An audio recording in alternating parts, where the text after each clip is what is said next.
my beloved students and viewers, আমি প্রথমেই সকলকে অভিনন্দন জানাচ্ছি। আমি আজ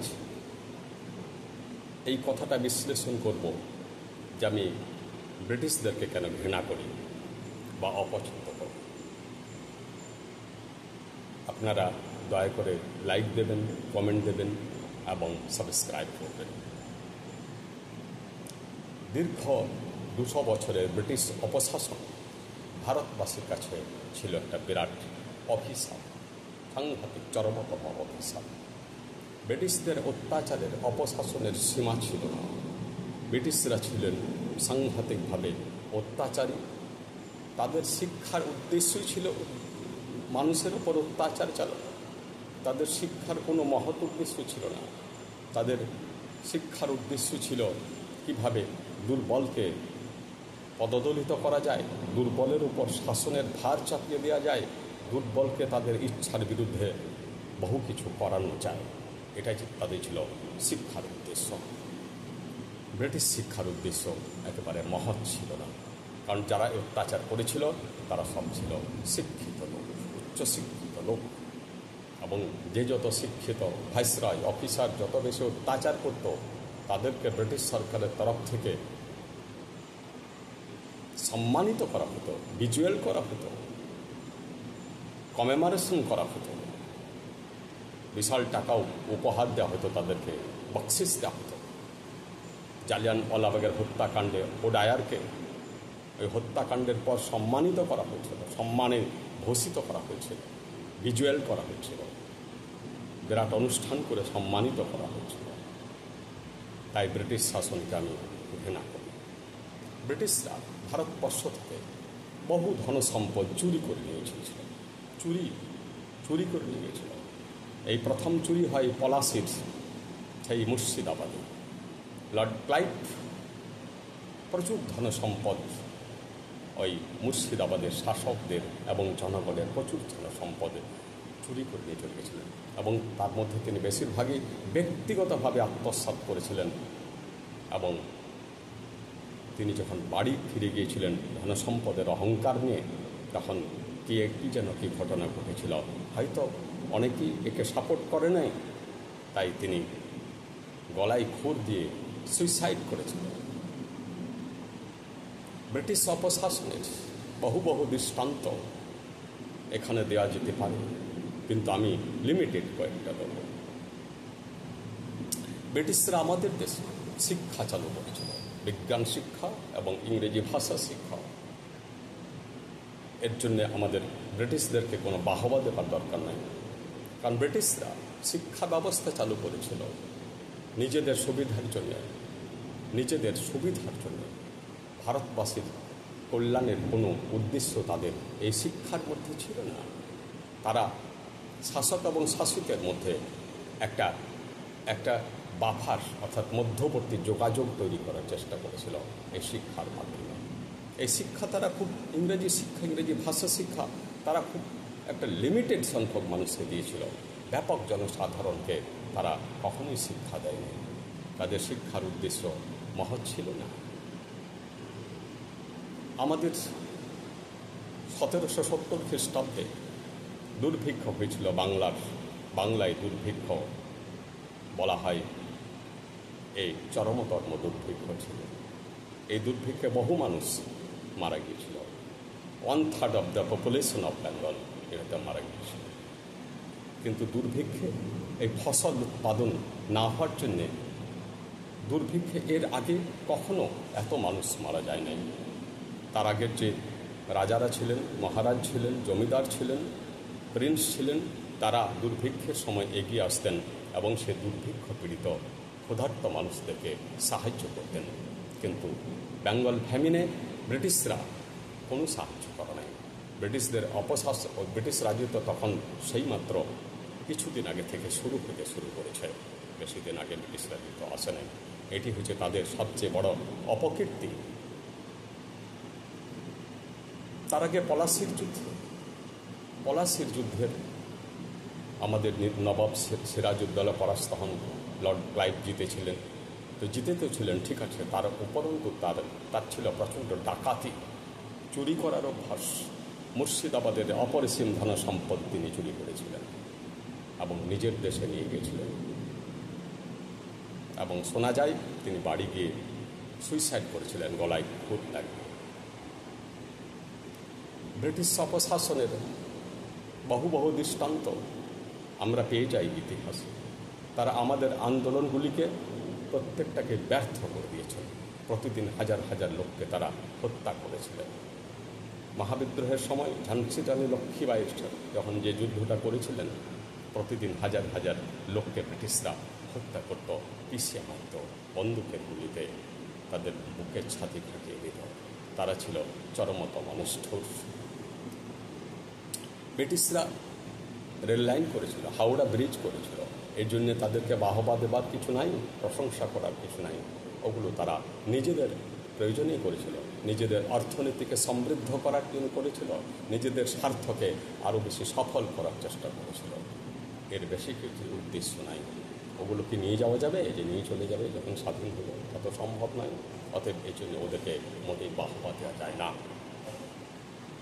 আরেকটা বিশাল দুর্ভিক্ষ হয়েছিল যখন ব্রিটিশ রাজত্ব শেষ হয়ে আসছে, দ্বিতীয় বিশ্বযুদ্ধের সময়।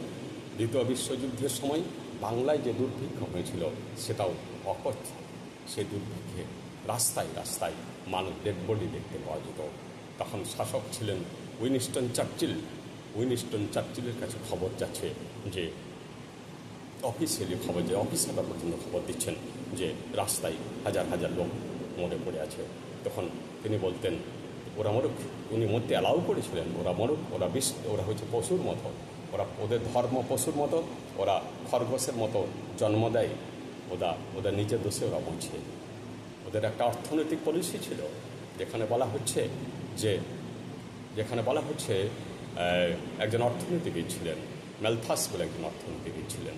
তিনি বলছেন যে দেশের ভূমি, দেশের জমি যদি ফসল উৎপাদন করতে না পারে তাহলে সে দেশের লোক মরবে, এটা তো স্বাভাবিক। ইংরেজরাও সেই নীতি অনুসরণ করেছিল, অতএব তারা মরতে দিলেন, উইনস্টন চার্চিল মরতে দিলেন। উইনস্টন চার্চিলের সবচেয়ে খারাপ কথাটা হচ্ছে যখন তিনি শুনলেন যে লক্ষ লক্ষ লোক রাস্তায় মরে পড়ে, সত্যি লক্ষ লক্ষ লোক রাস্তায় মরে বাস্তব পড়ে থাকতো, তিনি যখন শুনলেন যে লক্ষ লক্ষ লোক রাস্তায় ডেড বডি পড়ে রয়েছে, তখন উনি বললেন লক্ষ লক্ষ লোক যে দুর্ভিক্ষে মারা যাচ্ছে, তাহলে এখনো গান্ধী মারা গেল না কেন? সবচেয়ে ডেঞ্জারাস কথা উইনস্টন চার্চিল। অথচ এদেরকে ব্রিটিশ সরকার দূত বলে মনে করে পুরস্কৃত করত, অ্যাওয়ার্ড করত, অনুষ্ঠান করত। সেই অনুষ্ঠানে এই সব লোককে তারা মালা করত, সম্মান দিত। জালিয়ানওয়ালাবাগের ঘটনাও তাই। সেখানে সাংঘাতিক অনাচার, অত্যাচার, ব্যভিচার, নির্দোষ ধর্মের উদ্দেশ্যে বৈশাখী উৎসবে তারা সমবেত হয়েছিল। প্রাচীরবদ্ধ একটা বাগানের মধ্যে, একটা উঠানের মধ্যে কয়েক হাজার লোক সমবেত হয়েছিলেন।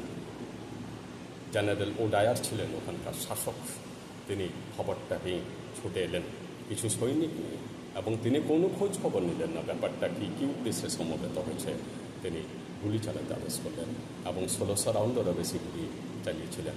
তাতে 349 জন লোক মারা গিয়েছিলেন সরকারি রিপোর্টে, কিন্তু বাস্তবে এই সংখ্যা আরও বেশি হবে। অথচ ওই লোকটাকে প্রচণ্ড সম্মান করেছিল ব্রিটিশ সরকার, প্রচণ্ড সম্মান করেছিল। আমাদের আরেকটা কথা আছে এখানে, যেটা বলা দরকার, যেটা ইতিহাসে লেখা নেই, সেটা হলো সর্দার উধম সিং নামে একজন লোক, ওনাকে 20 বছর পর ব্রিটেনে গিয়ে হত্যা করে এসেছিলেন সেই জেনারেল ওডায়ারকে। সেই ব্যভিচার, সেই চরমতম নিষ্ঠুর লোক তাকে হত্যা করে এসেছিলেন। তিনি ওই ঘটনাটা, সর্দার উধম সিং ঘটনাটা খুব কাছ থেকে প্রত্যক্ষ করেছিলেন এবং তিনি সেদিন চ্যালেঞ্জ নিয়েছিলেন যে এই লোকটাকে হত্যা করতে হবে। তো তখনকার দিনে ওই ব্রিটেনে গিয়ে দীর্ঘ 20 বছর অনুসন্ধানের পর তাকে হত্যা করা একই সহজ কথা। তেমন পাঞ্জাবিও ছিলেন সেখানে, অথচ তার কথা ইতিহাস এখনও লেখে না। তাই আমাদের বঙ্কিমচন্দ্র বলেছেন ইতিহাস অনেক জায়গাতেই বদমাইশ হয়েছে। নীলকরদের অত্যাচার এটাও অকথ্য, মানুষের ভাষায় প্রকাশযোগ্য নয়। তারা নিজেদের স্বার্থে অর্থনৈতিক উন্নয়নের জন্যে কী করেছিলেন, নীল চাষ শুরু করেছিলেন। আর বাংলার চাষিদেরকে তাদের ওই ধান জমি এবং বিভিন্ন প্রয়োজনে অত্যাবশ্যকীয় ফসল উৎপাদনের জমিকে বলেছিলেন এখানে নীল চাষ করতে হবে। যারা নারাজ হতো, যারা গররাজি হতো, তাদের উপর চলত অকথ্য অত্যাচার। তাদের ঘর বাড়ি পুড়িয়ে দেওয়া হতো, তাদেরকে প্রহার করা হতো, বেত্রাঘাত করা হতো এবং হত্যা করা হতো পর্যন্ত। এবং তাদের মহিলাদের উপর অকথ্য অত্যাচার করত, তাদের সম্মানহানি করা হতো। এই কারণে আমি ব্রিটিশদেরকে ঘৃণা করি। ব্রিটিশদেরকে ঘৃণা করার আরও বহু কারণ আছে। তারা আমাদের বিপ্লবীদেরকে কত নিষ্ঠুরভাবে অত্যাচার করেছিলেন।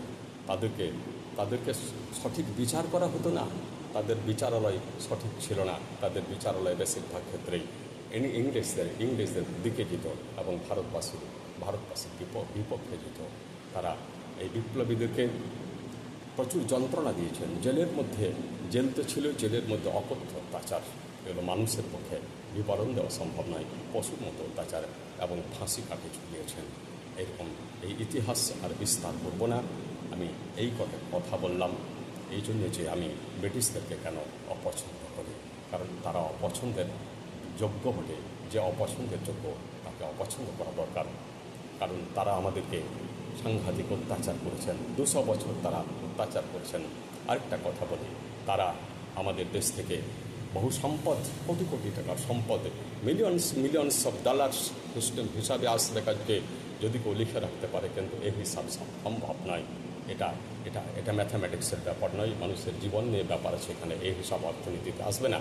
তো আমাদের দেশ থেকে বহু জিনিস তারা নিজেদের মিউজিয়ামে সাজিয়েছে।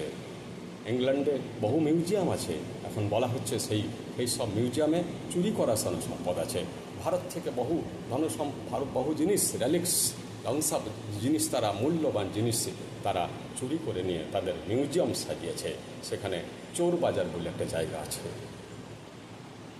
এই হলো ব্রিটিশদের ব্যভিচার, অত্যাচার, অনাচার। এই কারণে আমি ব্রিটিশদেরকে অপছন্দ করি। নমস্কার।